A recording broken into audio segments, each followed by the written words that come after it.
Hi കൂട്ടുകാരെ, ആ beauty and ക്യൂട്ടിയുടെ പുതിയൊരു വീഡിയോയിലേക്ക് എൻ്റെ എല്ലാ കൂട്ടുകാർക്കും സ്വാഗതം.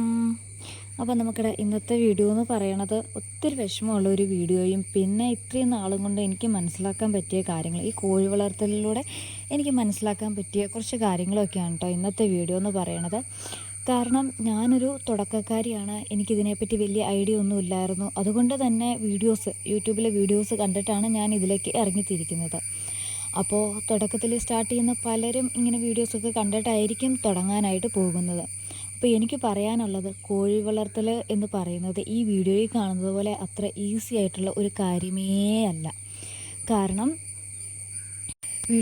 മിക്ക വീഡിയോയിലും കാണുന്നു പിന്നെ 2 നേരം തീറ്റ കൊടുത്താൽ മതി, വേണ്ട വൈറ്റമിൻസ് കൊടുത്താൽ മതി, മുട്ട രാവിലെ ഇങ്ങനെ പെറുക്കിയെടുക്കാം എന്നൊക്കെ പറഞ്ഞ് കാണുമ്പോഴത്തേക്കും നമുക്ക് തോന്നും, ആഹാ എന്തൊരെളുപ്പം, എന്തൊരു സുഖം.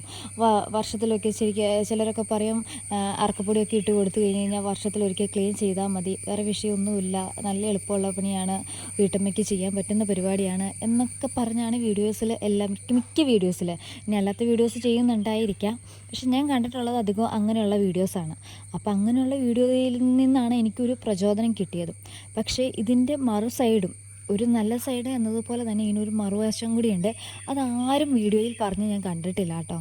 അപ്പോൾ എൻ്റെ ഇതുവരെയുള്ള അനുഭവത്തിൽ നിന്ന് ഞാൻ പറയുന്നതാണ്, നമ്മൾ എപ്പോഴും കോഴി വളർത്തണ്ട എന്ന് ഞാൻ ഒരിക്കലും പറയില്ല. കോഴി വളർത്തുന്ന കഴിവുള്ളവർക്ക് നല്ലൊരു പരിപാടി തന്നെയാണ്, കുറച്ച് കഷ്ടപ്പെടാൻ മനസ്സുള്ളവർക്ക് നല്ലൊരു പരിപാടി തന്നെയാണ്. നല്ല കഷ്ടപ്പാടുണ്ട്. ആദ്യത്തെ കാര്യം അതാണ്, കോഴി വളർത്തലിന് നല്ല കഷ്ടപ്പാടുണ്ട്. പിന്നെ രണ്ടാമതായിട്ട് എനിക്ക് പറയാനുള്ളത്, നമ്മൾ കോഴി വളർത്താൻ നേരത്ത് ഒരിക്കലും വലിയ കോഴികളെയായിട്ട് വാങ്ങരുത്. എപ്പോഴും കുഞ്ഞു കോഴി, 2.5 മാസം പ്രായമായ കുഞ്ഞു കോഴികളെ വാങ്ങുന്നതായിരിക്കും എന്തുകൊണ്ടും ബെറ്റർ. കാരണം ഞാൻ ഇപ്പോൾ ഇത് പറയാൻ കാരണം, ഞാൻ വാങ്ങിയത് മുട്ടയിടാറായ കോഴീനെയാണ്. 10-15 ദിവസത്തിനുള്ളിൽ മുട്ടയിടും എന്ന് പറഞ്ഞാണ് നമുക്ക് നിന്നത്. പക്ഷേ അതിന് 1 മാസം കഴിഞ്ഞ്, 2 മാസം കഴിഞ്ഞ്, 3 മാസത്തോളം എടുത്തു നമുക്ക് മുട്ടയിടാനായിട്ട്. അപ്പോൾ ഒന്നാമത്തെ ഫാക്ടർ അതാണ്. നമുക്ക് മുട്ടയിടാറായി എന്ന് പറഞ്ഞ് തന്നാലും അത് അത്ര പെട്ടെന്ന് നമുക്ക് റിസൾട്ട് കിട്ടിക്കൊള്ളണമെന്നില്ല. ചിലയിടത്ത് കിട്ടാം. ഞാൻ നെഗറ്റീവ് വശങ്ങളെയും പറയുന്നു എന്നേ ഉള്ളൂ കേട്ടോ. പിന്നെ വേറൊരു കാര്യം, മുട്ട 2.5 മാസമായ കോഴിക്ക് മാക്സിമം 250 രൂപയൊക്കെയാണ് വരുന്നുള്ളൂ. അതേസമയം നമ്മൾ മുട്ടയിടാറായ ഒരു കോഴീനെ വാങ്ങുമ്പോഴത്തേക്കും നമുക്ക് 410, 450 ആ ഒരു റേറ്റിലാണ് വരുന്നത്. അപ്പം നമുക്ക് അതിൽ നിന്ന് എന്തെങ്കിലും ഒരു അസുഖം വന്ന് ഒരു കോഴീനെ നഷ്ടപ്പെട്ട് കഴിഞ്ഞ് കഴിഞ്ഞാൽ നമുക്ക് വരുന്ന നഷ്ടം എന്ന് പറയുന്നത്, ആ കോഴിയെ വാങ്ങിയ വില അതേപടി പോവുകയാണ് ചെയ്യുന്നത്. 410 രൂപ. ഇപ്പോൾ എൻ്റെ ഒരു കോഴി കഴിഞ്ഞ ദിവസം ഞാൻ കൊത്ത് ഉണ്ടാക്കിയ കാര്യം ഞാൻ പറഞ്ഞിരുന്നല്ലോ. അപ്പോൾ ആ കോഴി ചത്തുപോയി. അപ്പോൾ അതാണ് ഞാൻ ഇങ്ങനെ ഒരു വീഡിയോ ചെയ്യാനുള്ള ഒരു മെയിൻ റീസൺ എന്ന് പറയുന്നത്. കാരണം ആ കൊത്തുണ്ടാക്കി കോഴി ചത്തുപോയി കഴിഞ്ഞപ്പോഴത്തേക്കും എൻ്റെ അത്രയും പൈസയാണ് ഒറ്റയടിക്ക് പോയത്. 410 രൂപ ഒറ്റയടിക്ക് പോയി. അപ്പോൾ എനിക്കത് വല്ലാതെ ഹേർട്ടായി. കാരണം നമ്മളൊരു കുഞ്ഞു കോഴീനെ വാങ്ങുവാണെങ്കിൽ നമുക്ക് പോകുന്നത് 200 രൂപ, 180 രൂപ, 250 രൂപ മാക്സിമം, അത്രയും രൂപയെ നമുക്ക് പോകുന്നുള്ളൂ. ഇതിപ്പോൾ ചത്തുപോയപ്പോൾ നമുക്ക് ഒറ്റയടിക്ക് പോയത് 410 രൂപയാണ് നമുക്ക് ഒറ്റയടിക്ക് പോയത്. പിന്നെ അതിൻ്റെ ഫുഡ് പിന്നെ എക്സ്ട്രാ വരുന്നതാണ് കേട്ടോ, അത് ഞാൻ കൂട്ടിയിട്ടും കൂടിയില്ല. അപ്പോൾ അങ്ങനെയാണ് ഒന്നാമത്തെ കാര്യം. പിന്നെ ഒരു കാര്യം എന്ന് പറഞ്ഞു കഴിഞ്ഞ് കഴിഞ്ഞാൽ, ഇതുങ്ങൾ കൊത്തുണ്ടാക്കും. എൻ്റെ അറിവിൽ പൂവൻ കോഴികളായിരുന്നു കൊത്തുണ്ടാക്കുള്ളൂ എന്നായിരുന്നു എൻ്റെ ഒരു അറിവ്.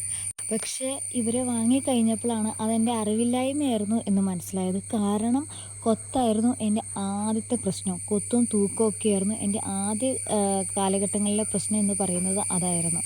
ആദ്യ കാലഘട്ടമല്ല, ആദ്യ മാസങ്ങളിലെ പ്രശ്നം എന്ന് പറയുന്നത് അതായിരുന്നു. പക്ഷേ ഇതിനെല്ലാം ഓവർകം ചെയ്ത് മുട്ടയിട്ട് തുടങ്ങിയപ്പോൾ നമ്മൾ ഹാപ്പി ആയിരുന്നു. പിന്നെ അവർ വീണ്ടും കൊത്തുകൂടാൻ തുടങ്ങി. അങ്ങനെ കൊത്തുകൂടിയാണ് നമുക്കൊരു കോഴിയെ നഷ്ടപ്പെടുക വരെ ചെയ്തിട്ടുണ്ട്.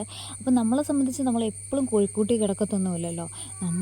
ഇതുങ്ങളങ്ങനെ വലിയ ഒച്ചപ്പാടും കാര്യങ്ങളും ഒന്നും ഉണ്ടാക്കത്തില്ല. അപ്പോൾ അത് കാരണം കൊണ്ട് തന്നെ ഇങ്ങനെ കൊത്തുകൂടുന്നത് നമുക്ക് അറിയാനായിട്ട് പറ്റത്തില്ല. നമ്മൾ എപ്പോഴും കോഴിക്കൂട്ടിലല്ലല്ലോ. അപ്പോൾ നമ്മൾ ഏതെങ്കിലും ഒരു നിമിഷം നമ്മുടെ കണ്ണ് തെറ്റിപ്പോയി കഴിഞ്ഞ് കഴിഞ്ഞാൽ, ഒരു കോഴിനെ കൊത്തി കഴിഞ്ഞ് കഴിഞ്ഞാൽ അതിൻ്റെ ബാക്കി എല്ലാം കൂടി ഭയങ്കരമായിട്ടും കൊത്തും. അപ്പോൾ അത് കാരണം കൊണ്ട് കോഴി കൊത്തുകൂടുക, പിന്നെ കോഴി ചത്തുപോവുക, കോഴിയുടെ തൂക്കം, പിന്നെ കോഴിക്ക് വേണ്ട വൈറ്റമിൻസ്, ഇങ്ങനെയെല്ലാം നമുക്ക് പിന്നെ അതിൻ്റെ കാഷ്ടം, ഇതെല്ലാം നമുക്ക് പ്രശ്നങ്ങളാണ്. അപ്പോൾ അത് കാരണം കൊണ്ട് കോഴി വളർത്തലിൽ ഒത്തിരി കഷ്ടപ്പാടും എഫോർട്ടും ഉണ്ട്. അപ്പോൾ തുടങ്ങാൻ പോകുന്നവർ നന്നായിട്ട് ആലോചിച്ച് ഇതെല്ലാം അറിഞ്ഞിട്ട് വേണം തുടങ്ങാനായിട്ട്. ഞാൻ പ്രത്യേകം എടുത്ത് പറയുന്നു, ഞാനൊരു വിരോധിയൊന്നുമല്ല, ആരും വളർത്തരുത് എന്ന നെഗറ്റീവ് വരാൻ വേണ്ടിയിട്ടുമല്ല. കുറച്ച് കഷ്ടപ്പാടും കാര്യങ്ങളും ഉണ്ട്. അപ്പോൾ എന്നെപ്പോലുള്ള തുടക്കക്കാർക്കൊക്കെ ഒന്ന് അറിഞ്ഞിരുന്നോട്ടെ എന്ന് കരുതിയിട്ടാണ് ഞാൻ ഇതൊക്കെ പറയുന്നത്. പിന്നെ എനിക്കൊരു ഉള്ളൊരു ഡൗട്ടാണ്, കോഴിയുടെ കാഷ്ടം ഇപ്പോൾ നമുക്കടെ കോഴിയുടെ കാഷ്ടം ഇപ്പോൾ പോകുന്നത് ചാണകമില്ല. ഞാൻ അതിൻ്റെ വീഡിയോ എടുക്കാത്ത കണക്ക് നമുക്ക് അറപ്പ് വന്നാലോ എന്നോർത്തിട്ട് ഞാൻ വീഡിയോ എടുക്കാത്തതാണ്. അപ്പോൾ ഏകദേശം നമുക്കിടെ ചാണകം കിടക്കുന്ന പോലെയാണ് ഇപ്പോൾ കോഴിക്കാഷ്ടം നമുക്കിടെ പോകുന്നത്. ഒരു കളിയില മാത്രം ഉണ്ട് കേട്ടോ. അപ്പോൾ അതെന്തുകൊണ്ടായിരിക്കും അങ്ങനെ വരുന്നതെന്ന് എനിക്ക് വലിയ ഐഡിയ ഇല്ല. അപ്പോൾ നിങ്ങളുടെ വീഡിയോ കാണുന്ന ആർക്കെങ്കിലും ഇതറിയാമെങ്കിൽ ഒന്ന് പറഞ്ഞു തരണം കേട്ടോ. അതെന്തുകൊണ്ടാണ് ഇങ്ങനെ ആ രീതിയിൽ പോകുന്നത്, വെള്ളം പോലെയായിട്ട് പോകുന്നത്. ചാണകം എങ്ങനെയാണോ കിടക്കുന്നത് അതുപോലെയാണ് നമുക്ക് കോഴിക്കാഷ്ടം ഇപ്പോൾ കിടക്കുന്നത്. അതെന്തുകൊണ്ടായിരിക്കും എന്ന് അറിയാവുന്നവരാരെങ്കിലും ഉണ്ടെങ്കിൽ ഒന്ന് പറഞ്ഞു തരണം കേട്ടോ. എന്തായാലും ഞാൻ ഇറങ്ങി തിരിച്ചു. അപ്പോൾ അത് കാരണം കൊണ്ട് ഇനി വരുന്ന എന്തൊക്കെയാണെങ്കിലും നമ്മൾ ഫേസ് ചെയ്തല്ലേ മതിയാവുള്ളൂ. അപ്പോൾ അത് കാരണം കൊണ്ട് അറിയാവുന്ന ആരെങ്കിലും ഉണ്ടെങ്കിൽ ഒന്ന് പറഞ്ഞു തരിക കേട്ടോ. അപ്പോൾ ഇത്രയും കാര്യങ്ങൾ പറയാനായിട്ടാണ് ഞാൻ ഇന്നത്തെ വീഡിയോ ചെയ്തത്. കാരണം കോഴി ചത്തുപോയെന്ന് പറഞ്ഞാൽ വളരെയധികം സങ്കടമുള്ളൊരു കാര്യമാണ്.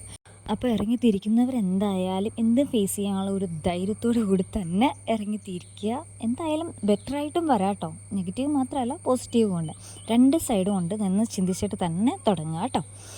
അപ്പോൾ കോഴി വിശേഷം എന്ന് പറയണത് ഇത്രത്തോളമൊക്കെ ഉള്ളൂ. പിന്നെ നമുക്കിവിടെ മുയൽക്കുട്ടന്മാരുടെ വിശേഷമാണ് കേട്ടോ. മുയൽക്കുട്ടന്മാരിലാണെങ്കിൽ അമ്മ പ്രസവിക്കും എന്ന് കരുതിയിട്ട് നോക്കിയിരിക്കാൻ തുടങ്ങിയിട്ട് എൻ്റെ ഒരു കണക്കൂടൽ മെയ് ആദ്യം അവൾ പ്രസവിക്കേണ്ടിയായിരുന്നു കേട്ടോ. പക്ഷേ ഇതുവരെ അവൾ പ്രസവിച്ചിട്ടില്ല. എന്തായാലും അവളെ ഞാൻ സെപ്പറേറ്റ് ആണ് കേട്ടോ കിടത്തിയേക്കുന്നത്. അപ്പോൾ രാവിലെ ഇവർക്ക് ഫുഡൊന്നും കൊടുത്തിട്ടില്ല കേട്ടോ. ഇന്നലെ കൊടുത്ത ഫുഡൊക്കെ അത് കാലിയാക്കി പാത്രമൊക്കെ നല്ല ക്ലീനാക്കി നല്ല മിടുക്കന്മാരുമായിട്ട് ഇരിപ്പുണ്ട് കേട്ടോ. എന്തായാലും ഇവരിത് ഇത്രയും പേരുമാണ് കേട്ടോ ഈ ഒരു കള്ളിയിൽ കിടക്കുന്നത്. അച്ഛനും മക്കളുമാണ് ഇപ്പം നിലവിൽ കിടക്കുന്നത്. അമ്മേനെ ഞാൻ തന്നെയാണ് കിടത്തിയേക്കുന്നത്. കാരണം അമ്മ ഇനി എങ്ങാനും പ്രസവിക്കുന്നത് നമുക്കറിയാൻ പറ്റത്തില്ല. ഞാൻ പറഞ്ഞില്ലേ, ഇവളങ്ങനെ സിംറ്റം ഒന്നും കാണിക്കത്തില്ല. അപ്പോൾ അത് കാരണം കൊണ്ട് അവൾ പ്രഗ്നൻ്റ് ആണോ അല്ലയോ എന്നുള്ളത് പോലും നമുക്കറിയത്തില്ല.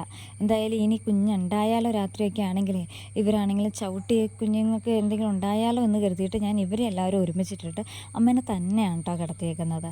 അവളാണെങ്കിൽ ഹാപ്പിയാണ്. എന്തായാലും ഇവർക്ക് മക്കളുണ്ടാവാനായിട്ട് നമ്മളിങ്ങനെ വെയിറ്റിങ്ങിലാണ്. ഇവരിതാ ഇത്രത്തോളം ആയിട്ടുണ്ട് കേട്ടോ. ഏകദേശം ഇപ്പം 4 മാസം ഏതാണ്ട് ആകാറാകുന്നു കേട്ടോ. നമുക്കിവരുണ്ടായിട്ട് 4 മാസത്തോളം ആയിട്ടുണ്ട്. 4 മാസമായപ്പോഴത്തേക്കും എന്തെങ്കിലും മിടുക്കരായിട്ടിരിക്കുന്ന ഒരു കുഞ്ഞിനെ നമ്മൾ ഓൾറെഡി കൊടുത്തട്ടോ. ബാക്കി എല്ലാവരും നല്ല ഹാപ്പി ആയിട്ട് തന്നെ ഇരിപ്പട്ടെ. ഇനി ഞാൻ അമ്മേനെയും കൂടി ഒന്ന് കാണിക്കാം കേട്ടോ.